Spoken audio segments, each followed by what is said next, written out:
Hello students, welcome you all in online tutorial. Behalf of Osam Pathak School, myself Jayashree Trivedi welcomes you all. Today I will explain 10th class poem The Dust of Snow. It was written by Robert Frost. Everyone know about that. Robert Frost was an American poet. He was born on San Francisco, 23rd March 1874. He has written so many poems. He was a lover of nature. He was known as a poet of nature.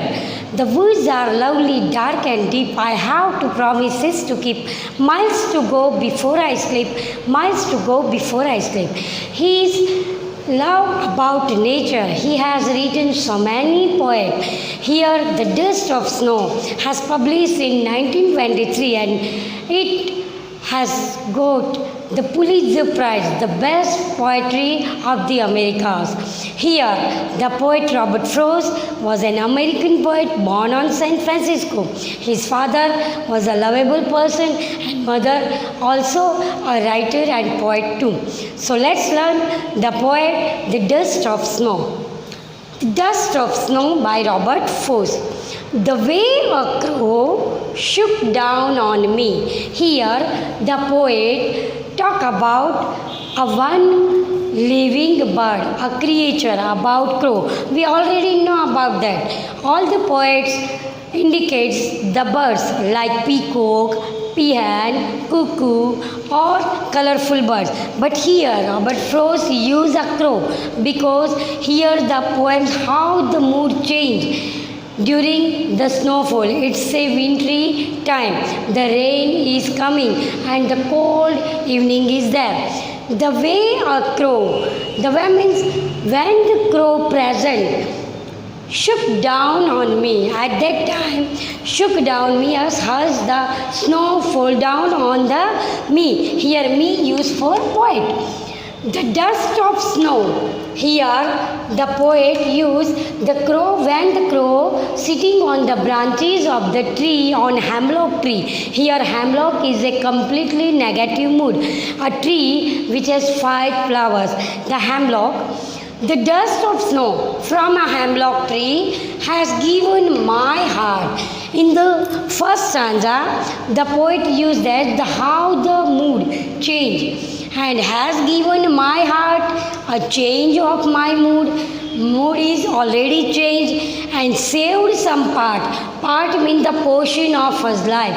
How the part changed, how his life changed due to sitting of the branches on a tree of crow. Of a day I had rude, he already regretted, deeply felt sad about on that day because when the poet standing under the hemlock tree at that time completely he has negative mood. Here the crow indicate bad omen. Here the crow indicate negative mood. But when the snow falls down on the poet Robert Frost, his heart changed, his positive feelings came against him and his rest of life and his some part saved, rest of life saved after he had great regretted about this moment. Here, such a glossary used for his way means of manner, how the crow present in that poem and sitting on the branches of a hemlock tree. Here, hemlock tree is a particular part shown by the poet. Hemlock is a poisonous tree, bad omen. It's not a good luck of trees. Hemlock is a completely negative bad omen. Here, crow that indicate already bad omen. Hemlock, a poisonous tree which has white flowers. Part means portion of life. Root means regretted, deeply felt so. How in the first stanza and second stanza the poet used his negative feelings into change his mood by snowfall down on the trees and on him. Let's understand stanza by with the question answer. Here in a poet part, in a board exam, there is a comprehension part too. One part is a textual part that is related to prose part. passage is given and we have to find the question answer from them. Here one stanza of the poem given and you have to given the answer of the questions. The way a crow. Here in the first stanza, here the Robert Frost used the bird crow. Generally poet use sweet birds, sweet song birds like cuckoos, like peacocks or colorful birds too. But here from the how the negativity comes in his mind. So here crow and hemlock tree used for bad omen and used for the death and sorrows. So the first question we can ask, so many questions we can make. Which bird did the poet see? So here the way a crow, the name of the bird is already mentioned. So we have to write down the answer like that. The poet see, instead of see we use so because the past tense given here. So which bird did the poet see? The answer is like that. The poet saw a crow. The poet saw a crow. That is the one line question. Second question. What did the bird do? What did the bird do? Bird shook down the branches. When the bird sitting on the branches on the perch, he shook down. Means when the branches shook down, the snow fall down on the poet. To shook down on the poet, such snow falls on poet.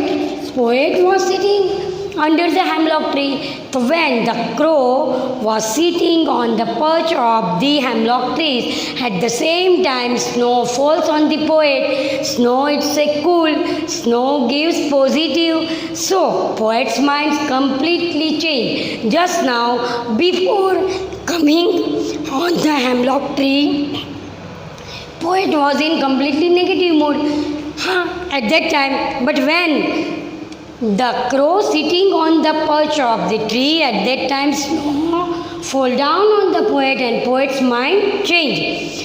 The third question, where was the poet when incident happened? Which type of incident happened? Snow fall down. So at that time, where the snow fall down on the poet, here me used for poet Robert Frost. When the snow fall down on the me, at that time poet was under the hemlock tree. Again one more question we can ask, which how many rhyming words used here? So we can say crow and snow is the one rhyming pair. Then me and tree is the another rhyming pair. Here rhyme scheme we can also use. There are so many types of rhyme scheme like A B B or A B C. But here only 4 lines stanza is there. So here crow and snow, that is A scheme. Me and tree, that is B scheme. So we can use that. Here the rhyme scheme of the poem is A B. Let's learn about the figure of speech. Which line shows which figure? Here in a poem, poet use a decorative ornamentical word that is called figure of speech. Like in Gujarati language, we learn about alankars. Alankar means the ornament which is used by the poet. Here in English language, figure of speech which used by the poet in all the poem, that is called figure of speech. In English language, there are 256 and more than figure of speech used in a poet, such like simile, personification, hyperbole, metaphor, antithesis, synecdoche, alliteration, repetition, metonymy. So many figure of speech used by the poet. So here, in the dust of snow, 2 figure of speech used. One is oxymoron, another is antithesis. Anti means totally opposite.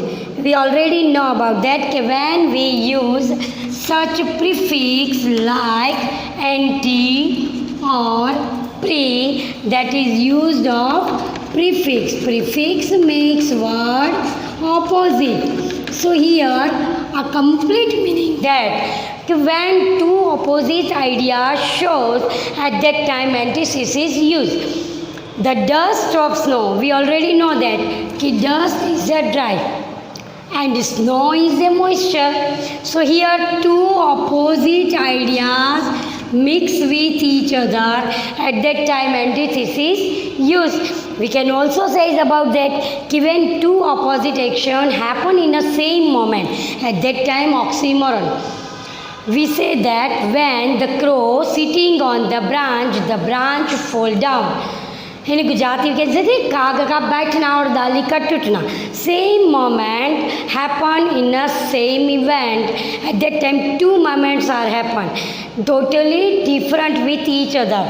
That is the opposite idea shows that it time antithesis and oxymoron use. Second line, has given my heart a change of mood. Here heart is a part of body, but heart is whole. When the whole represent a part, whole represent a short part. At that time use metonymy and one another figure of speech use alliteration. The sound of H represent again and again, that is called alliteration. When the again and again word is repeated, at that time repetition is given. When such word given, it was a huge sheep. So huge is a simile. When the bench cries, bench is a non-living thing, but cry is a human feeling. So when such a human feeling shows in a non-living things, at that time personification used. So here in this poem, one oxymoron, second antithesis, alliteration and metonymy used.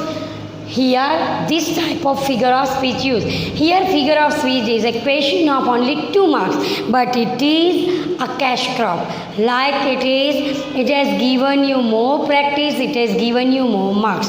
Thank you. I hope you understand the poem very well. Do practice. The another poem of Robert Frost is The Fire and Ice. Here Robert Frost exclaims about that the world will end by only 2 options. Either it will end by fire and or by ice. Here Robert Frost tells about Earth that the world have only 2 options to destruction their life. The world, here the poet's ironic style of writing, it's very much emphasized here. Here the poet Robert Frost exclaims about that, how the life will end, how the world will end. Only 2 options we have, by destructions of fire or by ice. Nothing isn't another alternative. Let's explain the poem. Fire and Ice by Robert Frost. Some say the world will end in fire. Someone says that the world will be destroyed by fire. Here fire is a symbolized of strong desire. Some say in ice. Someone say that it will be destroyed by ice. Nothing is another alternative. But here fire is a strong hotness and ice is a negative of completely coldness. From what I have state of desire, here we have desire, lust, completely. We have wealthy, strong desire to become rich, strong desire to become wealthy. Lust we have. I hold with those who favor fire. I hold, I agree with that. I suppose with that who favor the fire. But if it had to perish, if it is die or destroyed, if it is die or destroyed twice, another time, if twice it will die another time twice. I think means here poet think, Robert Frost think. I know enough to hate hate is also one considered part of to destroy the life and to destroy the world. To say that for destruction eyes, it also great and wood suffice means wood sufficient. If fire or ice will destroy the world, and hate is also for sufficient, because we all have anger with each other, we all have envy with each other. So if we have envious with each other, if we have lots of problem with others, it is sufficient to end the life. All the global warming, we end up the life by man themselves. Man is the main object to complete the whole world. Day by day, for our lust, day by day, for our worldliness, we cut the trees. No one can plant the trees more and more. So how can the rain will come? How can the we will hit if we give the reason of sun? Sun is giving more and more hot, but the cold is giving coldness. So man is the main object to destroy the life of human being. Let us understand more about how many figure of speech used in this. Let's understand the figure of speech. How many figure of speech used in the stanza? Here in Robert Frost's poem, two stanzas are given. In the first stanza, some say the world will end in fire, some say in ice. Here some words, two times repeated here. So repetitions, figure of speech repetition used here when the opening words are repeated. Another metaphor, here fire and ice, completely opposite ideas. Fire means strong emotions, desire, lust, while ice means hatred and insensitivity.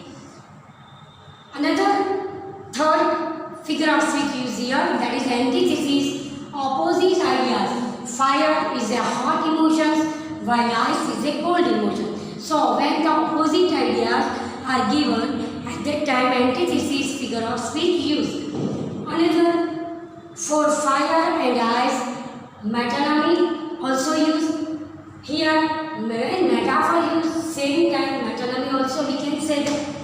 Then another line, if it will perish twice. Perish means die, destroyed twice. It's actually human being acting. Bar, lagatar, once again. Twice means more than. So then it's the action of human being. So we can say for perish die, for perish twice. Personification also used, and it is the exaggeration part of perish.